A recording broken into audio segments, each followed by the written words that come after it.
uma saga em que a corrupção e a propina são as engrenagens de um país. É esse o ponto de partida do livro de estreia do advogado Max Telisca, um dos convidados do Iluminuras. Quem também conversa com a gente é Tânia Loureiro. Ela tem 2 livros publicados e outras 3 histórias já prontas.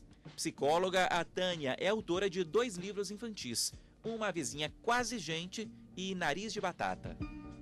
Tudo bem, Tânia? Tudo bem, e você? Tudo bem também, bem-vinda. Muito obrigada. Bom, você tem 2 livros publicados e os 2 foram escritos a partir de histórias reais. Sim. Um dos livros conta a sua história. Sim. Como é que foi essa história? Que história é essa, afinal de contas? É uma história de bullying, né? Uma criança de 7 anos, que era chamada de Nariz de Batata, e era muito infeliz com isso. Então ela ia para a escola e andava por ali, sempre com a mão esquerda, assim, sobre o nariz e tal. E uma amiguinha dela tentava, né? Tirava a mãozinha dela, tirava e falava, nariz é nariz, batata é batata, por que você... né? Porque isso não tem cabimento e tal. E a professora também, na escola. E até que, de tanto falar, ela foi tirando a mãozinha. E, na verdade, essa é a minha história, porque eu era chamada de Nariz de Batata, né? O livro está aqui comigo, né? Se chama Nariz de Batata. E você me contava aqui antes da entrevista que você vai às escolas, conversa com os meninos. Sim. E eles se identificam. Sim. O que eles dizem? Ah, eu também sou chamada de Nariz de Batata. Ah, me chamo de cabeça grande. Ah, me chamo de pé grande. Ah, me chamo disso, daquilo. As crianças se identificam muito, porque existe bullying o tempo todo, né? As criança pode ser muito cruel, né? E não perdoa uma diferença, um defeito, alguma coisa assim. Então as crianças se identificam e ficam alvoroçadas para saber como foi a história, se a menina venceu a história e tal, né? Venceu o problema. Esse era o seu objetivo? Passar essa história, Sim, passar essa mensagem? Sim, com certeza. Seu outro livro, o primeiro, Sim. está aqui comigo, Uma Vizinha Quase Gente. Também é baseado numa história real, é uma história real. Totalmente real. Curiosíssima. Conta ela aqui pra gente, por favor. Totalmente real. Eu fazia aula de canto na época, tanto que eu chamei a professora de canto de a mulher da voz e do piano na história. E era um filhotinho de bem-te-vi que ou foi abandonado pela mãe ou caiu do ninho, a gente não sabe. E estava levando uma surra de bem-te-vis adultos quando a professora chegou à casa dela. Ela ouviu aquela algazarra na varanda, foi até lá e o passarinho estava sendo bicado. Aí ela espantou os pássaros grandes, né? Eles foram embora e tal. E ele ficou ali. Ele entrou na casa dela, pousou no abajur vermelho que ela tinha na sala e ficou ali. Ficou muito tempo, ficou horas. De repente ele começou a piar, ela achou que ele estava com fome, ela foi ao mercado comprar aqueles potinhos de comidinha de bebê, sabe? De sopinha para bebê, e começou a dar para ele no palitinho de fósforo. E ele foi ficando. Então ele começou a sair, passeava lá fora, cantava, caçava bichinho, não sei o que, voltava para o abajur vermelho e passava a noite no abajur vermelho. E ficou meses com ela. Depois ele levou uma outra surra tão grande que ele ficou quase pelado, ele perdeu quase todas as penas. E ficou 2 meses para recuperar as penas. Nesse tempo ele não saiu do abajur vermelho, porque não podia voar. Então ele só ficava lá e ela o alimentava ali. E um dia eu estava na aula, sentada no chão, e vi aquela coisinha saltar do abajur vermelho e saltitar. Ele já tinha começado a recuperar as penas. Ele veio saltitando, eu estava sentada no chão, de pernas cruzadas, ele subiu em mim, subiu, e eu fiquei absolutamente extasiada, porque eu sou apaixonada por bem-te-vis desde a minha infância. Eu fui criada em fazenda. Essa história do Nariz de Batata era na fazenda. E quando eu vi aquilo, eu falei, como um bem-te-vi dentro de casa, né? E a professora contou essa história. E eu fiquei tão encantada que anos depois, isso aconteceu em 2003. Em 2007, eu passei essa história para o papel, porque eu pensei, as pessoas têm que conhecer a história dele, porque é linda. E quando ela contou essa história naquele momento, ainda não havia a história toda que está no livro, porque isso foi acontecendo, porque ele ficou com ela, ele ficou por ali. Embora fosse selvagem e não deixasse ninguém tocá-lo, ele ficou ali. E a história então se desenvolve, o livro conta o que acontece depois, né? Agora, esses são seus 2 livros, os 2 publicados. Sim. Você tem mais 3 histórias já prontas, as 3 estão nas editoras, e numa dessas histórias você muda, né? Você passa a escrever uma história ficcional. É. Era uma mudança prevista? Era. Na verdade, uma é real também, como essa aí. É uma história minha também, de quando eu morava na fazenda. Outra é uma história de um cachorrinho que existe, só que eu o coloquei como narrador. Ele é a primeira pessoa, ele que conta a história dele. Ele existe, mas claro que a história é ficcional porque ele não fala. E a outra é totalmente inventada, pensando no meio ambiente, no problema da água, a história de um pingo d'água, um pinguinho, chama-se pinguinho. E como é que foi essa experiência? Como é que foi mudar, né? De histórias reais para uma história completamente inventada? Olha, eu não acho muito fácil ter criatividade não, sabe? Não acho não. Mas, porque eu me preocupo muito com o meio ambiente, eu sou muito ecologista, ou sei lá o que, como é que eu chamo isso, eu sempre me preocupei muito com o problema da água. E uma vez eu assisti a um documentário e vi 2 crianças negras na África, debruçadas no chão, cada uma com um canudinho, sorvendo água de uma poça d'água. Uma pocinha. Eu fiquei tão chocada com aquilo que pensei em escrever um livro sobre água, justamente por isso. Escrevi o Pinguinho, justamente por isso. Então é da observação do ambiente, né? Das coisas que são mais palpitantes, chamativas, né? Foi por isso que eu escrevi essa. Dessas suas 5 histórias prontas, Tânia, como é que é o seu processo? Conta pra gente. Você tem um ritual específico? Escreve em determinado horário? Seu poder de concentração é ótimo? Escreve em qualquer lugar? Como é que é? Eu faço mais ou menos como me ensinou uma professora quando eu estava no ginásio ainda. Naquele tempo chamava-se ginásio, hoje é ensino fundamental 1, né? Eu tinha muita dificuldade para escrever redação, detestava escrever redação. E a professora deu a seguinte dica, que eu sigo até hoje. Você vai pegar um pedaço de papel e um lápis e deixar à mão. Quando você tiver uma ideia qualquer sobre aquele tema, você vai lá e escreve. Qualquer ideia. Pode ser uma palavra só, pode ser uma frase. E eu fui fazendo isso. E a primeira redação que eu fiz depois dessa experiência foi de 3 páginas. Então foi uma vitória. Eu escolhi um tema qualquer, por exemplo, o pinguinho, né? E comecei a escrever ideias. E de repente sentei e escrevi. Foi assim. E você senta e escreve em qualquer lugar? Sim. Sim. Com gente, com muita gente? Sim. A concentração boa também? Sim. Voltando no tempo, Tânia, você falava da fazenda, que você foi criada numa fazenda. Uhum. Como é que foi o primeiro contato com os livros, com a leitura? Eu sei que seus pais tiveram um papel fundamental nisso, não foi? Uhum. Meus pais sempre leram muito. Papai já faleceu, mamãe continua viva, mas agora, com 92 anos, ela já lê bem menos. Mas eu sempre os vi com livros, sempre. E discutindo livros e contando as histórias, né? Meu pai gostava muito de história, geografia, ele conhecia os países do mundo inteiro, acompanhava o nascimento de novos países, aprendia os nomes das capitais e gostava também de ficção científica. Eu já sou mais pro lado da minha mãe. Espionagem, suspense, histórias de tribunal e sagas. Adoro sagas. Então sempre os vi com livros, foram exemplos para nós. Eles compravam coleções inteiras, né? De literatura brasileira, literatura estrangeira, e sempre lemos muito. Eu tenho 4 irmãos, todos nós somos leitores vorazes. E livro era presente, não é isso? Sim. O primeiro livro que eu ganhei foi o 3 Garotos em Férias no Rio Tietê, quando eu passei do primeiro para o 2º ano. Como prêmio você ganhou um livro. Ganhei o livro. E hoje, o que você gosta de ler? Que tipo de leitura te agrada, Tânia? De literatura brasileira, eu gosto muito de Machado de Assis. O meu projeto agora é reler tudo dele. Mas eu gosto muito também eu leio muitas histórias infantis, como escritora de histórias infantis eu tenho que ler, né? Prezo muito meus colegas da Casa de Autores, leio as histórias deles e tal. Mas gosto muito de livros de suspense, né? Espionagem. Então, Frederick Forsyth é um dos meus autores preferidos. Ken Follett é outro. E eu gosto de sagas. Então, acabei de comprar para mim uma coleção de 3 volumes de uma saga japonesa sobre o maior samurai que já existiu, Musashi. Ainda não comecei a ler, está lá me esperando. Na expectativa. Na expectativa. E como é que você divide seu tempo? Você lê num determinado período, sempre que tem um intervalinho, o que você faz? Isso depende muito, né? Por exemplo, eu trabalho com revisão de texto. Se eu estou trabalhando, claro que eu não estou lendo, né? Aí depende de concentração, muita concentração.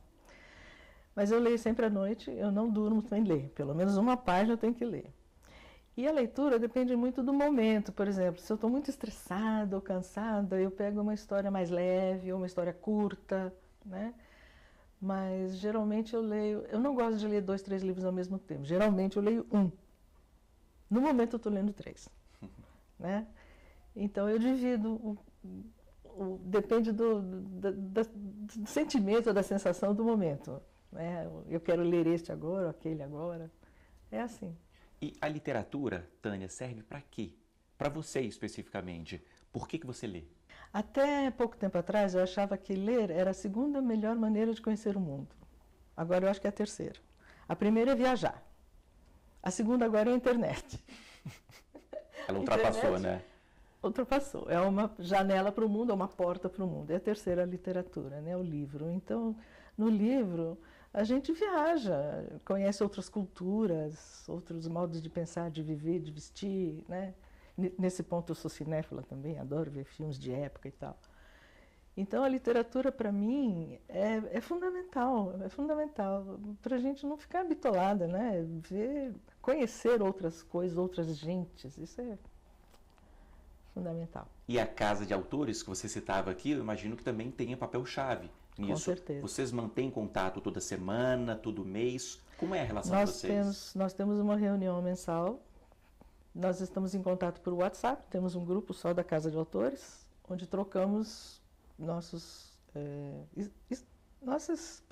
programações, né, de lançamento de livros, de visitas a escolas, postamos fotos, participamos de feiras, Feira do Livro, a Flipiri, a festa literária de Pirenópolis, nós é que começamos. A Iris Borges é também presidente da Casa de Autores. E foi ela que levou a festa literária de Pirenópolis para Pirenópolis. Ela foi lá, conversou com o prefeito e tal, e ele topou a ideia de fazer a festa, e ela já existe há 8 anos. E nós participamos sempre. Então, nossos livros são comprados pela Prefeitura de Pirenópolis, distribuídos às escolas, 2, 3 meses antes da festa, e depois nós vamos e fazemos o que nós chamamos de itinerância. Visitamos as escolas que já leram nossos livros. Então, quando chegamos lá, nós não contamos a nossa história. As crianças nos contam o nosso livro. E fazem painéis, e fazem desenhos, e fazem milhões de coisas, teatrinho, jogral, tudo para nós. É uma boa experiência, né? É maravilhoso. Bom, Tânia, infelizmente nosso tempo termina aqui. Boa reunião hoje na Casa de Autores e vida longa, né, a Flipiri. Muito obrigada. Bom, esse foi só o primeiro trecho aqui do Iluminuras. Depois do intervalo a gente segue falando sobre literatura, dessa vez com o advogado Max Telisca. É um minutinho só, hein? Não saia daí.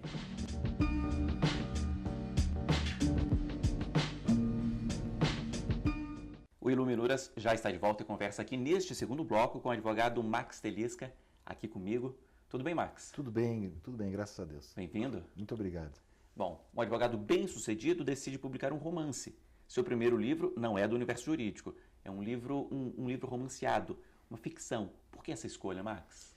O mundo jurídico é muito complexo, né? Eu costumo dizer assim, uma aula de direito é uma aula muito chata muitas vezes, né? A ficção, o romance, o cinema, as artes plásticas, o teatro, né? São mais palatáveis, me agrada mais a arte, né, do que propriamente até o direito, né, hoje em dia. E você sempre teve esse interesse? Sempre tive esse interesse. Eu costumo dizer o seguinte, eu sou casado com o direito, né, não vou me divorciar dele, mas eu amo a literatura. Bom, eu estou aqui com o seu livro, a gente falando nele, né, 2038, A Instituição da Cleptocracia num Futuro Não Muito Distante.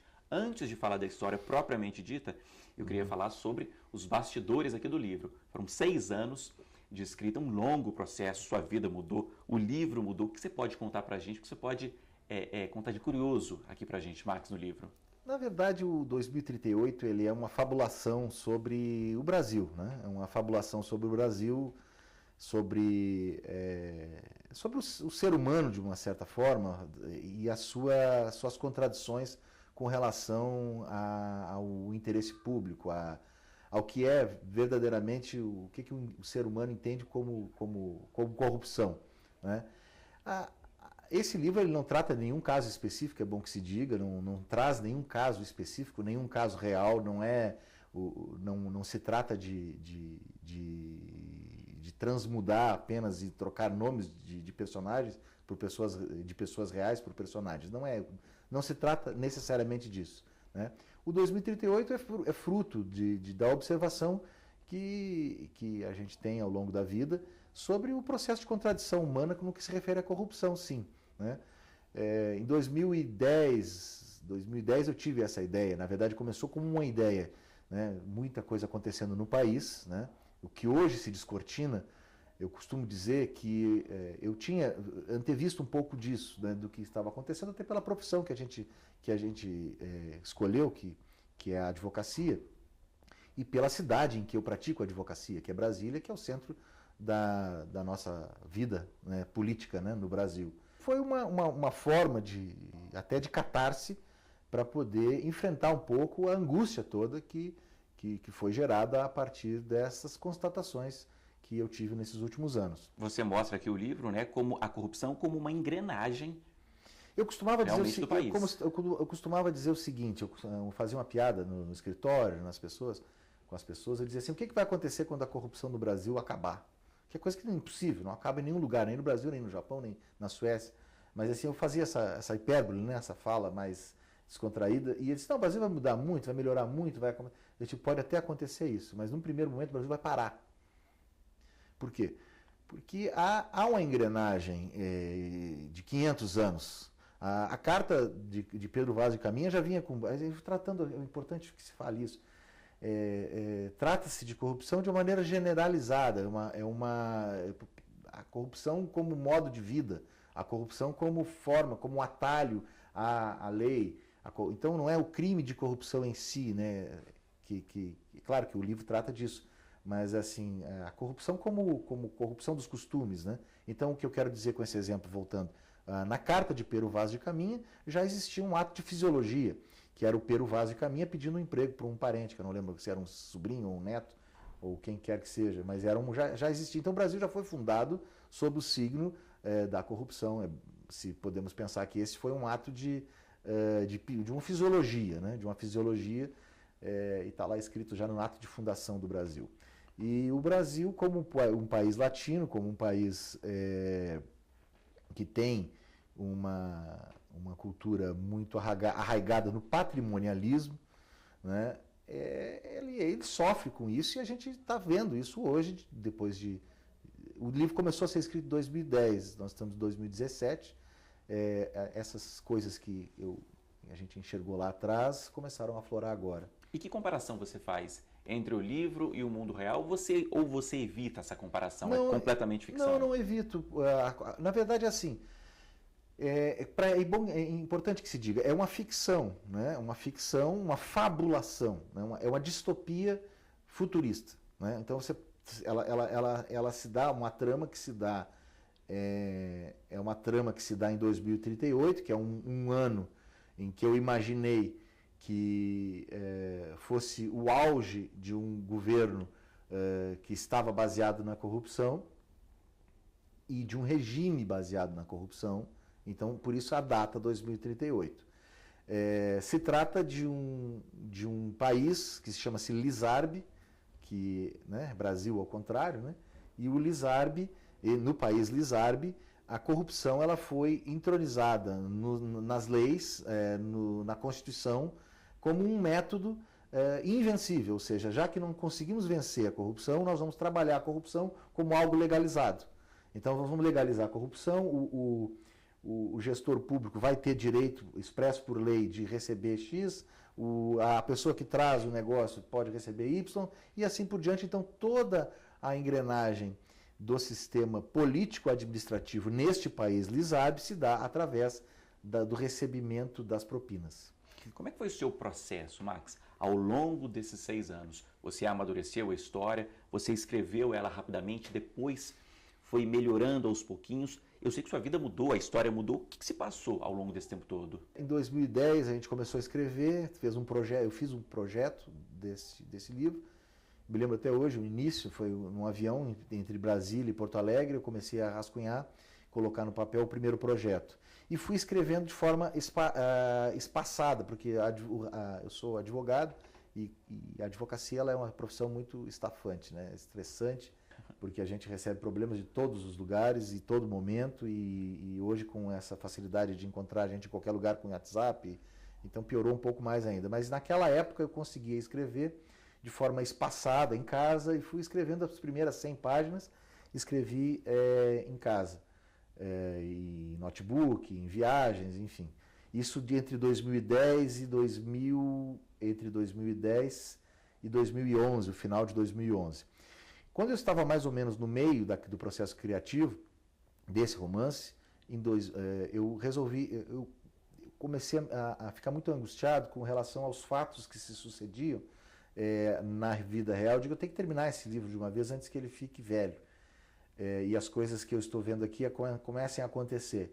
E em 2012, então, eu fui para Pirenópolis e terminei a segunda metade do livro. Então, tem uma peculiaridade nesse livro, para quem for ler, vai verificar que a segunda metade do livro ela é uma metade mais rápida, mais fluida. A primeira metade é uma metade onde eu explico como é que são os mecanismos de funcionamento do país fictício.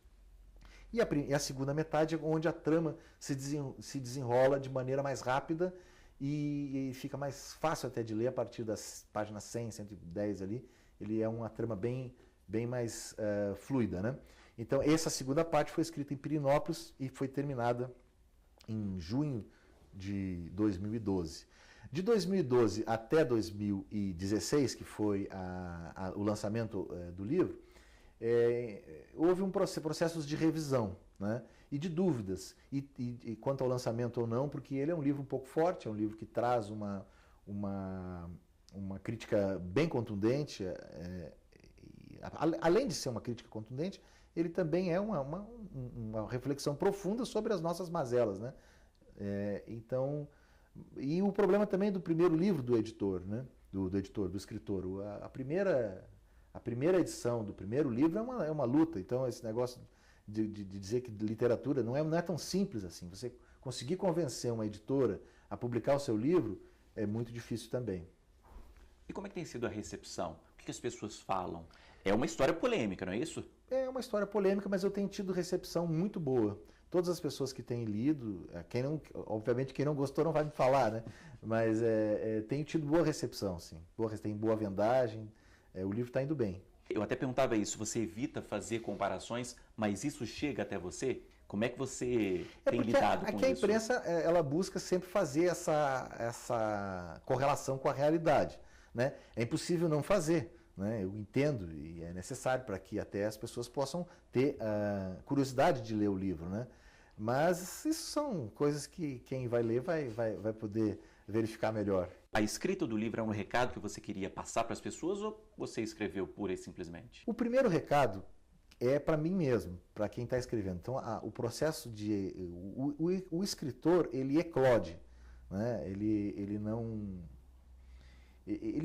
vai se fazendo ao longo da vida, né? Mas ele tem um momento de eclosão. E eu acredito que esse primeiro momento de eclosão eu já tive com esse livro. Então, houve o primeiro. Então, para mim, era o recado mais importante era para mim mesmo, né? É claro que há como eu falei, uma profunda reflexão, uma profunda crítica ao sistema político brasileiro. É verdade, isso eu não tenho como negar. Quem lê o livro vai verificar que é isso mesmo. Mas não é um recado especificamente para ninguém, né? Uma pessoa específica. Não, na verdade, é uma autocrítica a todos nós, né? A gente falava aqui no começo da entrevista, Marcos, bastante sobre as artes e sobre a literatura. Eu sei que você encara a literatura como um quebra-cabeças. Para terminar aqui essa nossa entrevista, para que serve a literatura para você e o que você quer dizer com essa questão de quebra-cabeças? A literatura é o que salva, a arte é o que salva o homem, né? Porque o nosso dia a dia é muito difícil, né? A vida não é simples, ela não é fácil, a vida tem os seus dramas, tem as suas felicidades, graças a Deus, mas ela tem os seus dramas e os dramas dela não são fáceis. Então, o que é a arte, no meu entendimento? A arte é uma tentativa do ser humano de buscar aquilo que a vida não lhe dá, aquilo que a vida não lhe proporciona, e a melhor forma de você, no meu entendimento, é você transformar o sofrimento em arte.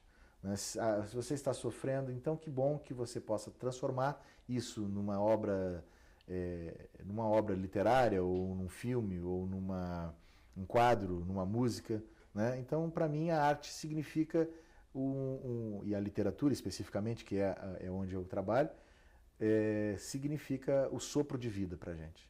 O seu primeiro passo aqui foi dado, né? Acredito que foi bem dado. O livro ele tem seus defeitos, tem suas falhas, que serão corrigidas nos próximos livros que pretendo escrever e já estou escrevendo. Ok. Max, é isso. Muito obrigado pela sua presença, por vir até aqui falar para a gente sobre o livro e sobre esses bastidores, né, do livro. Muito obrigado. Eu que agradeço, Paulo. Muito obrigado pela oportunidade de divulgar esse meu livro, esse meu trabalho.